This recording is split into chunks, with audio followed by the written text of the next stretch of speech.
Bike Guy Consulting. Pretty excited. I now have all the components necessary to move forward with the rebuild of the BMC trainer bike. A couple different things. I'm reusing the Praxis crankset that I pulled off the Giant Revolt. I did have to get a new bottom bracket, so I did opt for the Praxis bottom bracket. For that, I bought a used one that came off a bike pretty quickly, I guess. It's greased up and dirty, but it looks in good shape. I'm also using the 105 drivetrain, long cage rear derailleur, front derailleur, and I'm actually just going to go ahead and reuse the entire handlebar setup from that Revolt. And pretty cool. I didn't get a good look at the bars. They had really pretty thick tape on them. But there is definitely a little flare back on the bars from the center. The drops flare out a little bit that way. They're 44s, which I like. Makes them wide enough for me typically. But one of the nice things is they were really well wrapped. I was really impressed with the way they wrapped them. I'm actually going to reuse the tape because it is a trainer bike. I'm not too worried about that. But a couple cool things here. The housing that they used in the factory build was actually really nice. You have nice, really kind of stiff housing there with a metal coupler into your normal housing. It's all protected, and even nice little kind of switch up. I haven't seen this before on a build, but you have the derailleur cable, pardon me, that's your derailleur cable, and has this nice housing on it that gets you really simple access and then tucks in to an actual housing on the shifter itself. So I'm pretty impressed with the kind of components. They're using Jaguar housing. So they're using good stuff in the factory when they're sending this out to you. So that's always nice to know.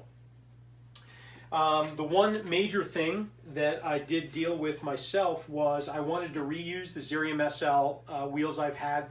I think they're 2008 or 2010 wheels. They've been around a long time. Still my favorite wheels. I had to convert from a Campy free hub to a Shimano 11-speed free hub, and this was great by Mavic. The M10, which was 8, 9, 10 speed compatible, is actually inherently 11-speed compatible as well. You just don't use the spacer, and you drop on an 11-speed cassette, and it all fits just fine. So that was good foresight from them, or pure dumb luck. I'm not sure which, but. The Xerium SL, still my favorite wheels. It took me about a minute and a half, 2 minutes to swap this free hub out. While I was in there, I dropped in some more mineral oil on the pawls and the contact areas in there. Put it back together, and it's in great shape and ready to go with that. Now, let's talk about how fun it is to buy used parts off of eBay. The last component I was waiting for was a 11-speed cassette, and I was looking for just something 105 level. Found one, not great pictures, but it was a 1130, which gives me some good range outdoor when I'm climbing. It showed up today in a priority mail flimsy envelope, which immediately was not excited about. And this is the way it was in the condition it was in. They just basically kind of dumped it into a bag. It's completely uncleaned and dirty.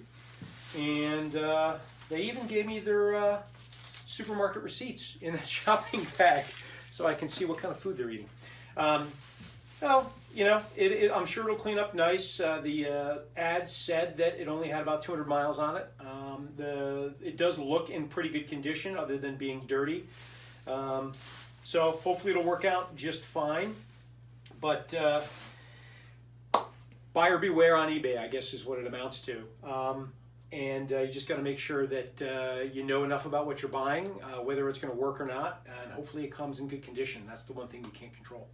So I'm going to get going on this tonight. I have lots of cables laying around that I'm going to use as well. So I'm pretty excited about it.